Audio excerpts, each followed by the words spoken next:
우리가 코딩 테스트 문제 풀 때 굉장히 유용하게 쓸 수 있는 기법이 있습니다. 투포인터라는 테크닉인데요. 일반적으로 1차원 배열 문제나 아니면 문자열 문제에서 많이 사용이 되고, 특히 한 배열에서 우리가 부분 배열을 다룰 때, 또는 한 배열에서 각각 다른 위치에 있는 두 개의 원소의 값을 가지고 무언가를 계산할 때, 이럴 경우에 사용이 됩니다.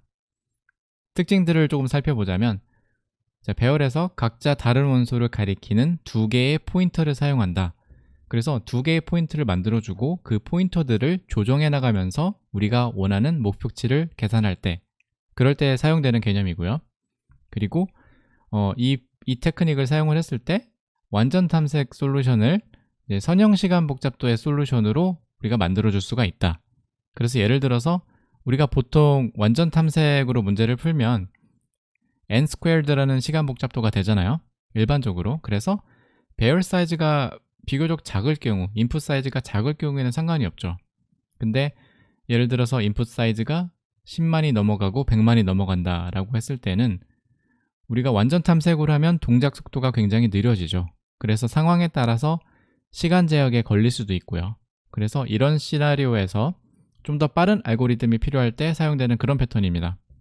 그리고 연속된 구간의 원소들을 처리하거나 아니면 미리 정렬된 배열에서 무언가를 계산할 때, 그럴 때 이제 투포인터 기법을 우리가 고려할 수가 있다. 네, 이런 부분입니다. 자, 그래서 오늘은 두 개의 각기 다른 코드 예제를 보고 이 문제들을 투포인터를 사용을 해서 풀어볼 거예요. 그래서 이 패턴을 알아두시면 굉장히 좋고, 몸에 익혀놓고 상황에 따라서 그때그때 꺼내 쓸 수 있도록 해주는 게 중요하다고 생각합니다.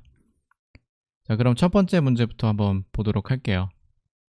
다음의 배열에서 원소들의 합이 x인 연속 부분 배열의 개수를 구해라, 이런 문제입니다. 그래서 부분 배열이 몇 개인지 여기서 이제 계산을 해서 리턴을 해줘라, 이런 문제고요.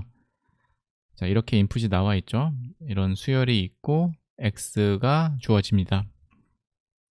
그리고 아래에 보시면 코드 예제가 있죠.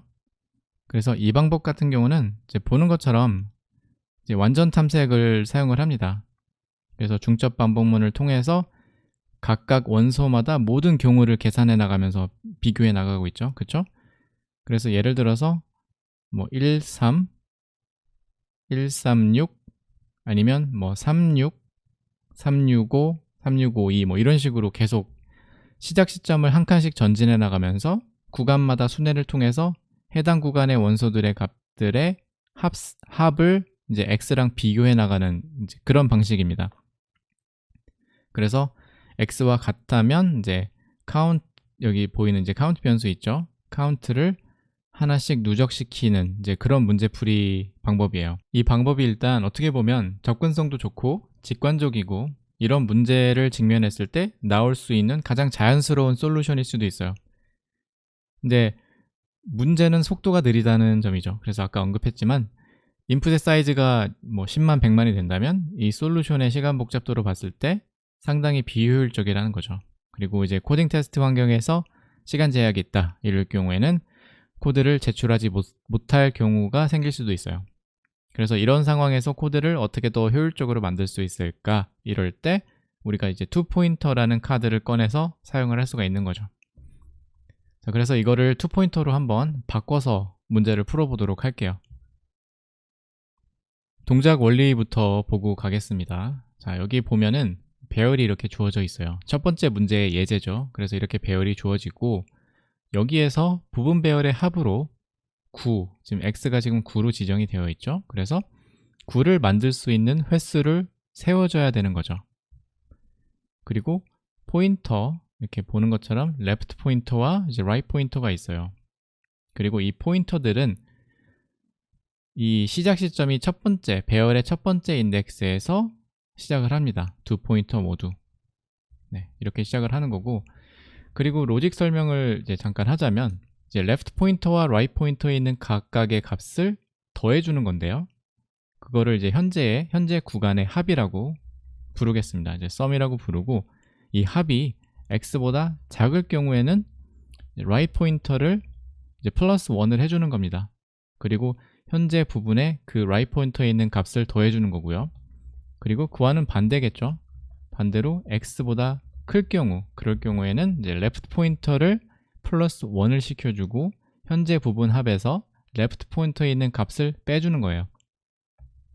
그리고 마지막으로 우리가 원하는 값과 일치하는 값이 나왔을 때 이제 카운트 변수 있잖아요. 그래서 카운트 변수를 하나씩 누적시켜 주는 겁니다.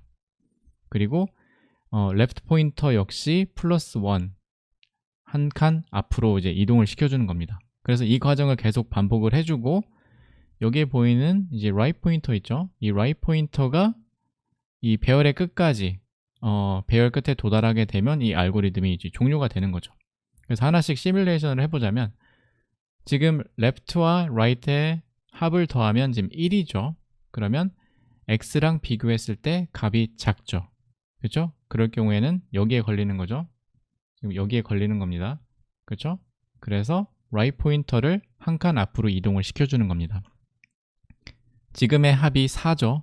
여전히 x보다 작기 때문에 right 포인터를 한 칸 더 앞으로 옮겨주는 거고요. 그죠?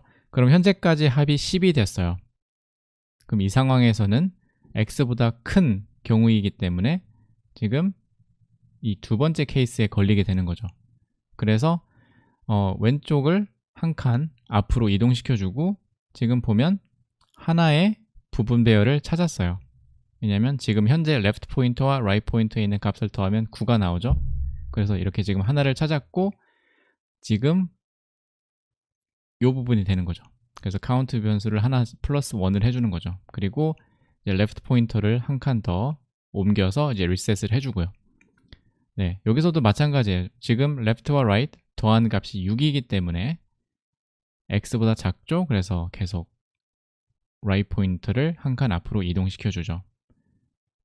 지금 6하고 5하고 더하면 x보다 커지니까 left를 또 옮겨주고 계속 가볼게요. 그래서 이 상황에서 right을 한 칸 더 작죠. 그래서 한 칸 더 움직이게 되고 이 상황에서는 커지게 되니까 left 포인터를 앞으로 이동을 시켜주는 거죠. 그러면 이 시점에서 우리는 추가적인 부분 배열을 찾았어요. 지금 총 2개가 되는 거죠. 지금 그쵸? 그리고 마찬가지로 레프트 포인터를 이동시켜주고 라이트 포인터 이동. 자, 크기 때문에 레프트 포인터를 이동. 그러면 하나를 더 찾게 되네요. 그래서 이렇게 총 하나, 둘, 3개의 부분 배열을 찾았어요. 그래서 3, 6 더하면 9가 나오고 그죠? 2하고 7을 더하면 또 역시 9가 나오고 마지막으로 9, 9는 9와 같기 때문에 그래서 이 카운트는 총 3이 되는 거죠. 그래서 이런 식으로 이제 문제를 풀어볼 수가 있는 거예요. 그리고 여기에서 제일 중요한 사실은 이제 시간 복잡도가 5의 n, 자, linear time으로 풀었다는 거죠. 지금 right 포인터가 여기서부터 이 끝까지 갈 때까지, 그쵸? n의 개수, 배열의 개수, 배열의 길이만큼만 우리가 순회를 하면서 문제를 풀었어요. 그래서 굉장히 효율적인 알고리즘이다. 네, 이렇게 정리를 할 수가 있겠네요.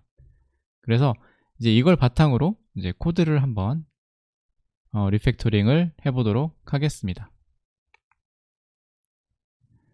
자, 여기 보면은 여기 완전 탐색으로 아까 풀었던 부분이고 이제 이거를 이제 투포인터 방금 봤던 방식으로 이제 풀어볼게요. 자, 일단 카운트 변수 있어야겠죠. 카운트 변수 만들어주고 그 다음에 이제 부분의 합을 저장할 이제 sum이라는 변수를 만들어주고 그리고 이제 포인터 2개를 만들어줄 거예요. 0에서 시작하고 right 포인터 역시 0에서 시작을 해줍니다. 그리고 right 포인터가 배열의 길이까지 그죠? 우리가 이제 while문을 돌려줘라 이런 부분이고 아까 봤던 이 로직을 그대로 가져와 주면 돼요. 여기에 있는 로직 있죠? 부분의 합이 크거나 작거나 같거나 이 부분을 우리가 코드로 그대로 옮겨주면 되는 거예요. 그래서 x와 같을 때는 카운트 변수 플러스를 해준다고 했죠. 그리고 sum에서 left를 빼주고 리셋을 해주는 거고 left도 역시 마찬가지로 플러스를 해주는 거죠. 그리고 부분의 합이 x보다 작을 경우 right 포인터죠. right 포인터를 부분의 합에 더해주고 포인터를 한 칸 옮겨줍니다. 그리고 그와는 이제 반대의 경우죠. x보다 클 경우에는 이제 right 포인터의 그 정반대 로직을 여기다가 입혀주면 돼요. 그래서 left 해주고 left 포인터를 플러스 해준다. 그죠? 이렇게 되고 이제 최종적으로 이 카운트 변수를 리턴을 해주면 되는 거죠. 네, 간단하죠? 네, 이렇게 해서 문제를 풀 수가 있어요. 자, 그럼 실행을 한번 시켜보고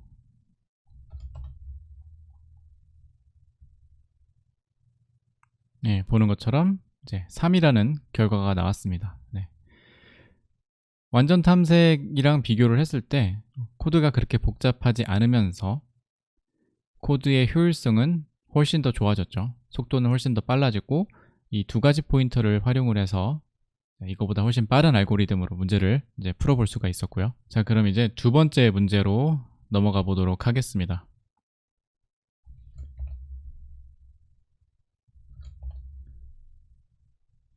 네, 문제를 일단 볼게요. 다음의 배열에서 지금 정렬된 배열이죠. 정렬된 배열이 주어지고 여기에서 두 개의 원소의 합이 x와 같은지를 확인을 하고 그렇다면 각 원소의 인덱스를 반환해라. 네, 이런 문제입니다.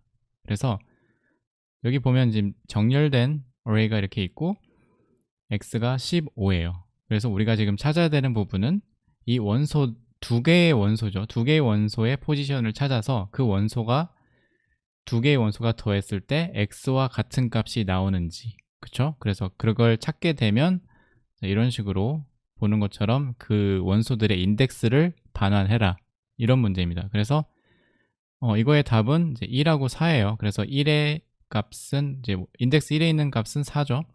그리고 인덱스 4에 있는 값은 11. 그래서 4 더하기 11은 15. 네, 이런 부분이고, 아까 첫 번째 문제랑 같은 맥락으로 여기도 지금 완전 탐색을 사용을 했어요. 그래서 중첩 반복문이 이렇게 돌아가고 모든 원소들을 우리가 방문을 해서 지금 같은지 x와 이제 ij의 값이 이제 x와 같은지를 검사하는 이제 그런 알고리즘이에요. 네, 보는 것처럼 비효율적이에요. 아까랑 같은 맥락입니다. 그래서 이거를 이제 2포인터로 한번 풀어보도록 하겠습니다. 일단 자, 여기 설명을 한번 하고 가도록 할게요. 우선 이 방법 같은 경우는 배열이 정렬되어 있다는 조건하에 사용할 수 있는 패턴입니다. 그래서 첫 번째 문제와는 다르게 이 두 개의 포인터들이 정반대의 위치에서 시작하는 걸 볼 수가 있죠. 이게 정렬된 배열이기 때문에 지금 이런 식으로 정렬이 되어 있죠. 정렬된 배열이기 때문에 가능한 동작 원리예요. 그래서 이걸로 인해서 맨 왼쪽에 있는 원소의 값은 가장 작은 수, 그리고 맨 오른쪽 끝에 있는 원소의 값은 가장 큰 수가 되는 거죠. 그래서 그거를 활용을 하는 거예요. left 포인터를 배열의 첫 번째 인덱스, 그리고 right 포인터를 배열의 끝 인덱스에 위치를 시켜주고 이제 진행을 하게 됩니다. 이게 이제 시작 시점이 되는 거예요. 자, 로직 설명을 잠시 해보자면 일단 두 원소의 합을 이제 반복해서 체크를 해주는 거죠. 아까 첫 번째 문제와 마찬가지로 일단 두 원소의 합을 일단 sum이라고 불러주고 그 다음에 그 합이 x보다 작을 경우에는 이제 left 포인터를 이제 플러스 1을 해주고 그리고 그와는 반대로 만약에 x보다 클 경우에는 이제 right 포인터를 마이너스 1을 해주는 거예요. 그래서 오른쪽에서 왼쪽으로 이동시켜 주는 거죠. 그리고 이제 마지막으로 그 합이 x와 같다고 했을 때는 left 포인터와 right 포인터, 그죠? 그 인덱스들을 반환을 해라. 이제 이런 원리입니다. 그래서 하나씩 살펴보자면, 자, 일단 x가 15이기 때문에, 그쵸? 이 값을 찾아야 돼요. 그래서 왼쪽에 있는 그리고 오른쪽에 있는 값을 더해줍니다. 그러면 17이 되죠. 그러면 자, 여기에 걸리게 돼요. 자, 두 번째 조건에 걸리게 되죠. 그래서 이제 right 포인터를 마이너스 그래서 한 칸 안쪽으로 이동을 시켜주는 겁니다. 그렇죠? 그리고 left와 right을 더했을 때 13이 되죠. 그러면 자, 이 조건에 걸리는 거죠. 그죠? 첫 번째 조건에 걸리기 때문에 left 포인터를 한 칸 앞으로 left 플러스 플러스를 해주는 거죠. 그죠? 그리고 자, 이 시점에 왔을 때 지금 left와 right을 더하면 x와 같은 값이 나와요. 그러면 이 조건에 걸리는 겁니다. 그래서 이 시점에서 left와 right 인덱스를 자, 여기 있는 인덱스, 여기 있는 인덱스를 리턴을 해주는 거죠. 그래서 정답은 1과 4. 네, 이런 식으로 되는 거예요. 자, 그럼 이걸 바탕으로 코드를 작성을 해보도록 하겠습니다. 일단 이 친구들은 지워주고, 네. 자, 일단 포인터들 두 개를 만들어 줄 건데요. 자, 레프트 포인터는 0에서 시작을 하고, 라이트 포인터 같은 경우는 배열의 오른쪽 끝에서 시작을 해야겠죠. 그래서 길이에서 마이너스 1을 해주는 거죠. 그리고 left에서 right. 그쵸? 그래서 왼쪽 포인터랑 오른쪽 포인터가 만나면 이 반복문은 종료가 되는 거예요. 그리고 매 회마다 우리가 그 두 개의 포인터가 가리키고 있는 합을 계산을 해줘야 되는 거죠. 그래서 left 포인터, 그죠? 더하기 right 포인터. 네, 이런 식으로 되는 거고, 아까 보았던 이 로직 있죠? 이 동작 원리를 그대로 아까와 마찬가지로 코드로 가져와 줍니다. 그래서 예를 들어 발견했을 때 바로 인덱스를 리턴을 해주는 거고요. x보다 작을 경우 이럴 때는 왼쪽에 있는 left 포인터를 한 칸 앞으로 이동을 시켜주고, 그리고 클 경우에는 이제 right 포인터를 마이너스를 해줘라. 그죠? 그리고 아무것도 못 찾았을 때는 그냥 이제 마이너스 1을 기본값으로 리턴을 해주는 걸로 이렇게 작성을 했습니다. 어떤가요? 굉장히 간단하죠? 이게 정렬이 되었다는, 그죠? 배열이 정렬이 되어 있다는 사실을 최대한 활용을 해서 두 가지 포인터를 활용해서 선형 시간으로 이 문제를 풀 수가 있는 거예요. 그죠? 그래서 이런 유형의 문제가 나왔을 때는 이런 거를 기억을 해주시면 됩니다. 정렬된 배열에서는 두 개의 포인터를 왼쪽 끝, 오른쪽 끝에서 시작해서 안쪽으로 이동시키는 이제 그런 방법을 사용을 할 수가 있고, 이제 첫 번째 문제 같은 경우 어떠한 부분 배열의 개수를 세운다든지 부분 계열의 합을 뭐 계산을 한다든지 그런 부분이 있을 때는 왼쪽 포인터, 오른쪽 포인터를 배열의 첫 번째 포지션에서 위치를 시키고 앞으로 한 칸씩 한 칸씩 전진을 해주는, 그죠? 로직에 따라서 그렇게 전진을 시켜주는 그런 방법으로 이제 풀 수가 있어요. 그리고 이 외에도 이제 다른 패턴들이 있어요. 예를 들어서 투 포인터를 연결 리스트에서 이제 사용하는 경우도 이제 그런 경우도 있는데, 그거는 제가 이제 추후에 다른 영상에서 커버를 해보도록 하겠습니다. 네. 네, 이렇게 오늘은 이제 투 포인터 기법을 이제 간단한 문제풀이와 예제를 통해서 알아보았고요. 아까 말씀드렸다시피 이 패턴을 잘 이해하고 숙지하시면 코딩 테스트 때 많은 도움이 될 거라 생각합니다.